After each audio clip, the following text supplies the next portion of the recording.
Welcome to the Landmark Theater's Q&A podcast.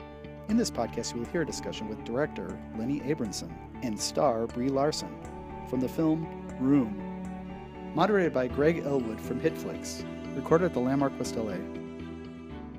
One evening when the sun went down and the jungle fire was burning, down the tracks came a hobo hiking. And he said, boys, I'm not turning. I'm headed for a land that's far away, beside the crystal fountain. I guess they still can't hear us. Lenny, I wanted to start off with you. I had a chance to talk to the author of the book and also the screenwriter of the movie itself, Emma Donoghue, and she said that of all the people who had pitched her to make this movie, you had written the most wonderful letter that made her feel the most safe about making the movie more than anyone else. Do you remember what you wrote in that letter to sort of convince her to make a movie out of it?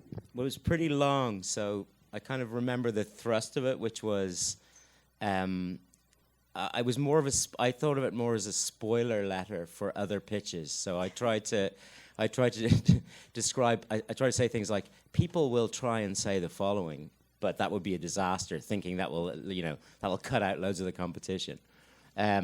So yeah, I just talked about what I loved about her novel and, how I thought it worked. And I told her that I thought, there were ways of transforming this into a film and things that we should avoid and things that we should really emphasize, and just tried to make it as coherent and as passionate and as clear as I could. But I really didn't think we would get the rights, because at that point the book had already become something of a bestseller in the States, and I thought the competition would be huge. And I was I was very surprised and delighted that she responded. And you guys worked for a couple of years sort of fine-tuning the screenplay, correct? And one of the things that she talked about, and I'd love your opinion on it, is she said that every time that she had put a suggestion into the screenplay that might make it more Hollywood or more commercial, you told her to go back to the book. Yeah, I mean, I think sometimes with screenwriting, I've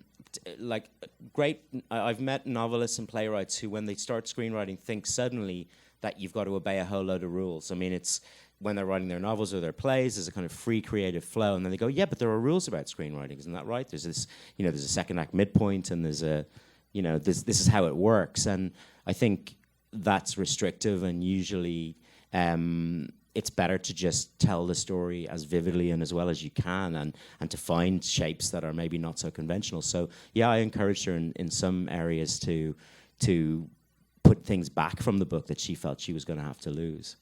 One of them, which, and I shouldn't spoil it, is that she had already cut Jack's hair, and that you said, no, keep it long. Yeah, she was worried that it would be too confusing, that he would seem androgynous, and so what if people think initially, hang on a second, is this a little girl? That's not you can allow audiences to have to think a bit. I think we're often inclined to think, no, we've got to spoon feed and everything and make it super clear, but part of the pleasure of watching a film is discovering what's happening, and yeah, so that was one of the things we put back. So Brie, how did you come on board the project, and I know you auditioned for it, but what was that sort of process like with Lenny? Well, it was like an audition. That's kind of it. We had an initial coffee meeting that lasted much longer than we had anticipated, and we just kind of started talking about everything. We even started talking about scenes that we didn't think would even be in the movie, but just imagined, of like different types of textures and things that and struggles that would be going on with Ma and Jack's life in the world. And it was just a fascinating conversation. And then from there, I was given some scenes. And for those who aren't, it's Los Angeles, so like everyone knows what an audition is. Yeah. So I did it, It was like 2 hours. I went and read the lines. There was a woman, a full-grown woman who played Jack. And that was the beginning. Do you remember when you met Jack for the first time? Or Jacob for the first time? Of course. We met at a pizza parlor, and he had these little Star Wars Legos, and he was super, super shy. He was so shy, he ordered a whole little pizza to himself, and he didn't really eat it, which at the time I was like, maybe he's a picky eater, but now I know for sure he was just really nervous because the kid can eat, and he'll eat anything. I gave him these barbecue larva and nacho flavored crickets for his birthday, and I was trying to gross him out, but he was like, he really was into it. Well, one of the things that's so remarkable with the movie is that room is real. Mm-hmm. It's not a set. Can you talk about that decision? And well, it's real at the end. There is a set. The beginning part's a set, but it's the same. We didn't cheat the dimensions. It's pretty tiny, and we built it in a we built it in a sort of modular way, so you could remove some of those tiles individually, the cork tiles, and they could be put back in really quick, and we could get camera access in all sorts of strange places. But yeah, it was a kind of sweaty, claustrophobic shooting environment with, because you've got people around the camera, and you've got, electricians and grips, and you've got this tiny space. So it was an intimate working environment, I think would be how I might describe it. That's a very kind way of putting it. It reminded me a lot of when my parents had the grand idea of getting an RV when I was about 11 and my sister was, I guess, 7. And all it took was like 24 hours of us all hating each other and wishing we could return the RV. That's pretty similar to what it was like shooting in room. It's like, I love you, but we're too close. Yeah. But also, you guys had access to it beforehand, right? Didn't you and Jack go in a couple weeks beforehand and sort of like make it your own space? Yeah, exactly. We had about 3 weeks to hang out, and our brilliant production designer had thought ahead and had cleaned and collected all of the trash that we would have had in room, along with the few tools that he imagined we had, like some masking tape and the 5 crayons that Jack has or in the book, and foil and rubber bands, and so we were able to. We would spend like an hour or so just building stuff, just building toys. Some of it's in room, some of it was just for the fun of making it, and that was sort of the beginning of Jacob and I getting to know each other, because then we could always be working on something else, and it wasn't so intense of this like, well, what'd you do this weekend? Like, there was this other thing that we could focus on and work on together that the attention could be brought to. And we would do drawings of one another, and then we could take our toys and take our drawings down to room, and Lenny would unlock the door for us, and we would go in and play. We Just tried improvise. not to. We didn't start with formal rehearsals where you said to him, right, on Monday morning you arrive and yourself and this young lady, Brie Larson, who's going to play your mother, are going to do some formal work together, because I think that would have totally freaked him out. We just gradually introduced some improvisations and some games, and then a little bit of line running and things into that pretty unstructured time. And so we drifted in towards the shoot without making a huge deal of it for him. And by the time we started, I think it still took a few days, I think. When we started shooting, he was, like we had to, there's a shouting bit at the beginning when he shouts at Ma about the lack of candles on the birthday cake, and he was really wriggling about it. He just didn't want to go there, and he wasn't putting energy into it, and I was trying to sort of cajole him into it, and eventually he just said, shouting's rude. And I really like her. She's really nice, and I don't want to shout at her. So, he's still a little kid, and so we got everybody into the room, and we did a huge big crew shouting competition, which he just thought was fantastic. And, so it was often just really simple things that would give him the confidence and turn it into fun for him. And like the movie, did you shoot the room scenes first, and then sort of when Ma and Jack leave separately? Yeah, we shot chronologically as much as we could. Sometimes with actors' availability, we'd have to move things around a bit, but generally we shot chronologically. We started in the room, and then we moved out, and that was great for all of us, I think, because we all were able to discover things about, you start and you discover things about characters, you discover how they operate together, and that informs scenes further down the screenplay, which you can then adjust. And yeah, I think we did it because we thought it would be best for Jake. He could sort of himself see the flow of the story and wouldn't have to jump around too much, but actually it was pretty good for all of us, I think. It's pretty typical. You're always like, it's for the kids. It's for the children. Yeah, So exactly. it's actually for us. I know that Emma, when she wrote the book, she wasn't basically she based it on one particular event that had happened in Germany, but she wasn't really telling their story. It was just inspired by.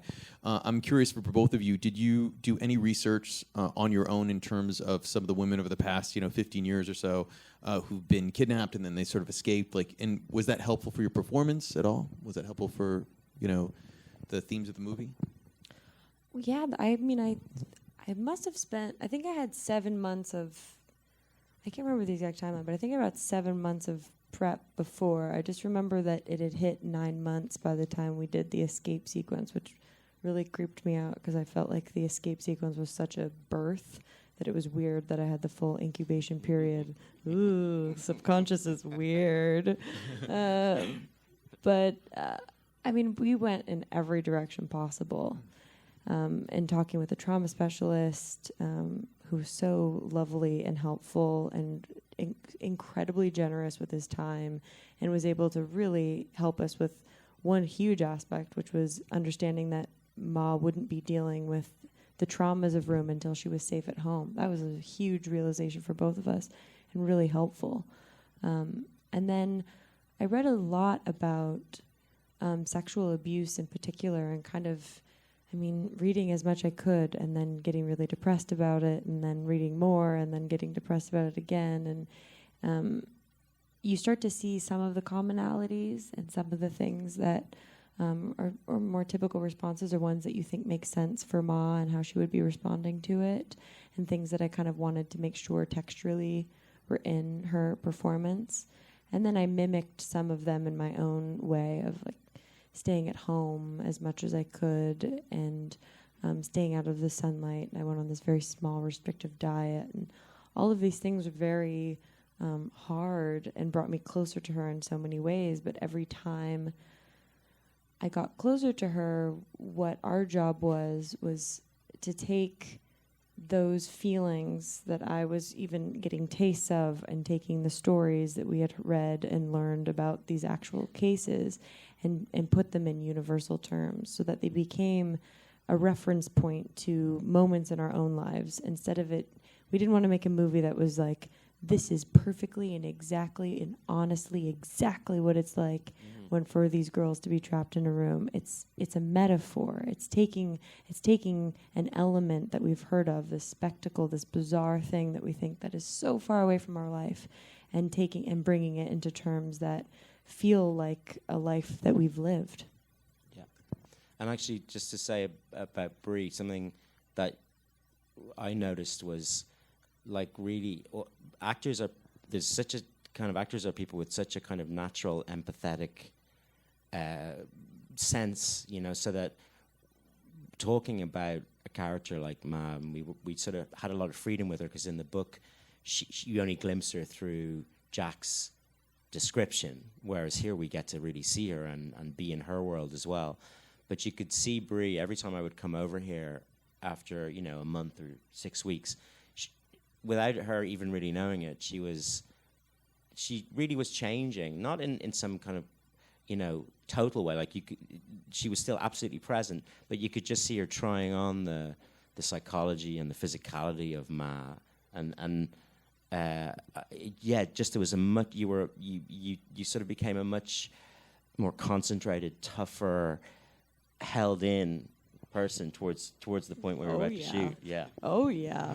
Most of it was because I gained 15 pounds of muscle and I became a crazy person. I am a very relaxed person, and suddenly I remember specifically and talking to you about it because we had a day of just kind of talking and coming up with ideas, and I was like, oh, I really love the idea of Mom maybe having a panic attack over something that's just completely irrelevant, something that's not a big deal. Like maybe she can't figure out how to use an iPhone and she just has a full-blown, meltdown. And we were like, yeah, that's so cool. That's really interesting. And then I got in my car and drove away, and I got a parking ticket. And I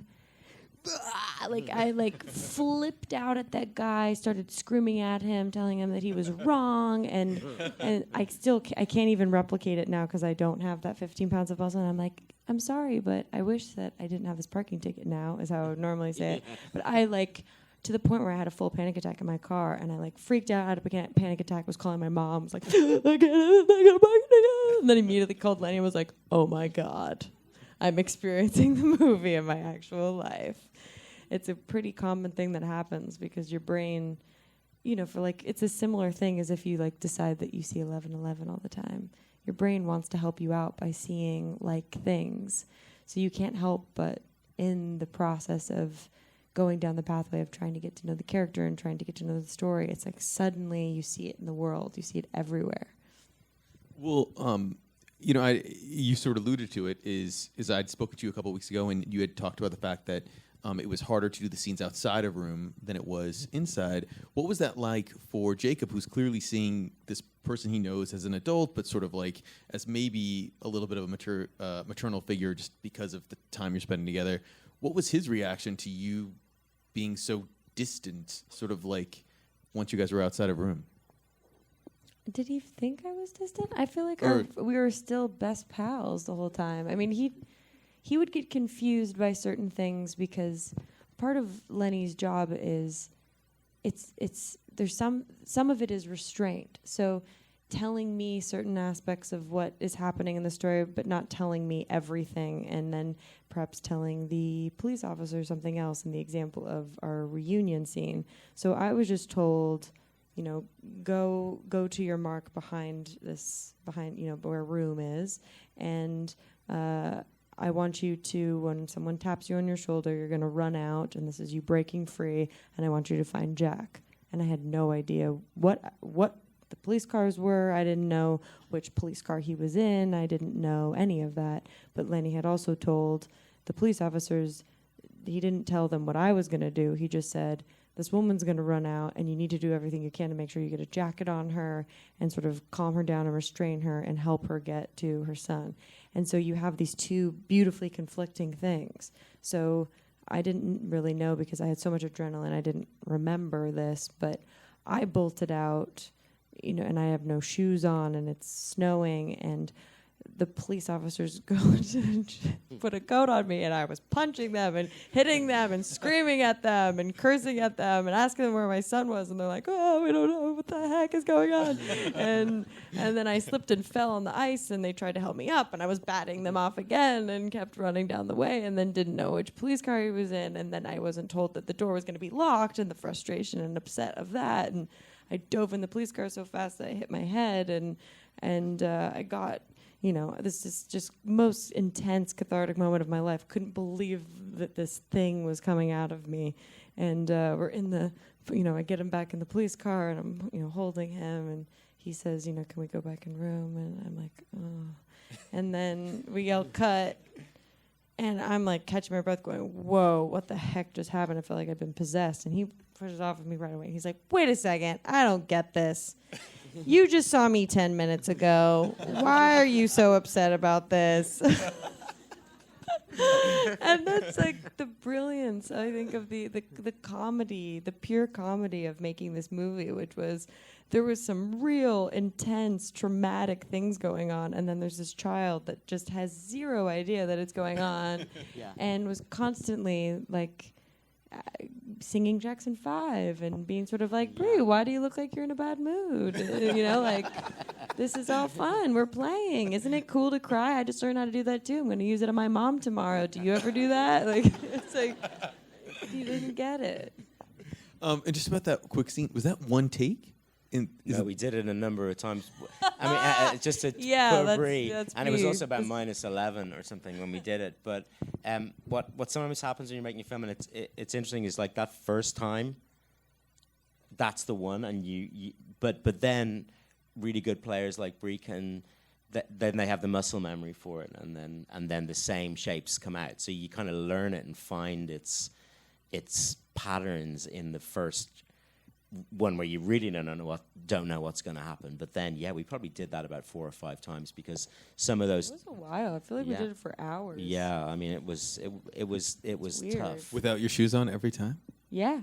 Oof. Yeah, socks, no bra, just a tank top and those atrocious track pants that by the end of the shoot I was like, I remember the first day I put them on, I was like, I'm the luckiest girl in the world that I get to wear sweats to work every day. And then by the end of it, I was like, burn these. So the question was there any weirdness between Weird Nick and I believe Oh, Nick. Old Nick, sorry. A weird old Nick. No, Old Nick. no. And I you mean, guys. but I feel very sorry for poor Sean because he's a great actor. He's a real family man. He's a lovely guy. He's great with his kids. And he gets cast all the time playing these incredibly creepy characters. No, he was lovely. I mean, even when we came out, we did a thing at the Toronto Festival where there were quite a few cast there, including Sean. And when he came out, he just, everybody got big cheers and nobody could really cheer for him. Right? And it was so sad because he did such a good job. No, I think it took the two. I mean, those scenes are so hard to play. I mean, there's such stuff going on there. And I think, maybe how did you feel about it? Remember, they were sort of tough scenes to play, but Sean is a good guy, and we, some of it's pretend. I just didn't want to get to know him at all. That was, sorry.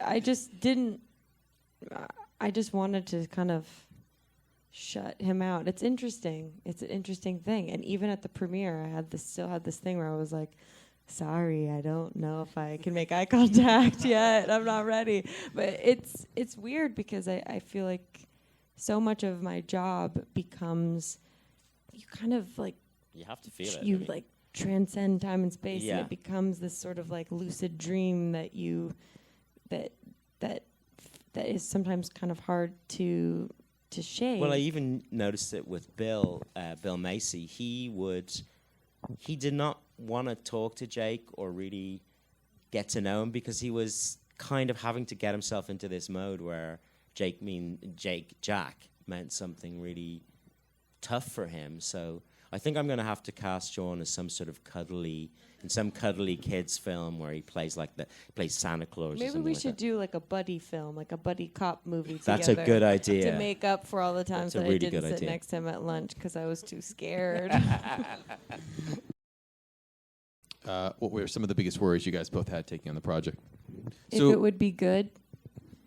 That was my biggest worry, right? I mean, that's the biggest one when it comes to every movie. But there's the kind of two very simple things that hold the movie together, and it's Ma's relationship with Jack, and then it's that escape sequence. I feel like those are the two most sort of pivotal moments that we both talked about a lot as being, it's the thing that's going to just draw you in and take you on this journey, or it's going to be there's going to be a moment where you're just like, oh, this doesn't work, or this feels false. And we worked really hard to make sure that didn't happen. For me, I think it's the same thing, that it will be good, that you'll do the novel justice, which is such a loved and well-known novel. I think my big fear going into it was that I wouldn't find a boy to play Jack. Probably that was my biggest fear, because I don't think there are many Jake Tremblays out there. I think he may be the only one. And so not having him would have been, say goodnight. So the question was whether you've been able to shake Ma at all, and has it sort of stayed with you at all after the performance? It took a while, I think, because I had spent so much time with her. It was the longest I had ever spent with any character, like consistently. Like when it was all said and done, it was like a year of time. And so it's kind of like if you had I don't know, like a roommate or something for a year. And even though maybe it's not working out anymore and you're kind of like, ooh, it's time for us to live in separate apartments, you can't bring yourself to do it. Is that a good analogy? That's a good analogy, okay. They become a person that you know, and one that you also psychologically know that when you say goodbye to them, they're gone to you. You can't access them again. They're not part of your life anymore. And so it's really sad, and you almost go through a grieving process. And Ma doesn't have this I wish we would have shot a scene where maybe I was like lifted into the air by like a sports team after making the winning basket. Like you don't. That was a that could have been the ending. But you know what I mean? Like you don't have this moment of resolve with her. You get just at the beginning of it, and so I could feel my mind like having a hard time just not letting go of where she was now or what it was that she was doing. And part of what I love about my job is you start to see the world from a different perspective. It gives you this great opportunity to see things differently. And sometimes, a lot of the time, most of the time, you can't unsee it. And so spending so much time in particular learning about sexual abuse, or having the eerie thought that I still, in talking about this movie every day, I have the eerie feeling that there's at least one woman who is in captivity right now, in the traditional sense that we're talking about in this film, and then beyond, there's many other ways that women are contained and imprisoned, and that is very difficult to let go of, but I think is part of the growing process. It's also, once again, a remnant of this film. Of a lot of this press stuff is with Jacob, and so I get both sides of it. I get the interesting, deep conversation that are about dark subject matters that are all a gift from Ma, and then I also have the gift of just silly, playful innocence, and Jacob is still in a world where he believes he's a Jedi Knight, and this bad stuff isn't happening. It's just a story. It's just a fairy tale. It doesn't happen. So it becomes a blessing and a curse, I guess. Well, thank you guys both so much. And please thank Brie Larson and Lenny Abrahamson, please. You. Thank you. And tell your friends. Do you remember how Alice wasn't always in Wonderland? She fell down, down, down, deep in a hole. Right, well, I wasn't always in room. I'm like Alice. Now we've got a chance. I'm scared. I know. Truck. Truck. Wiggle out. Wiggle out. Jump. Jump. Run. Run.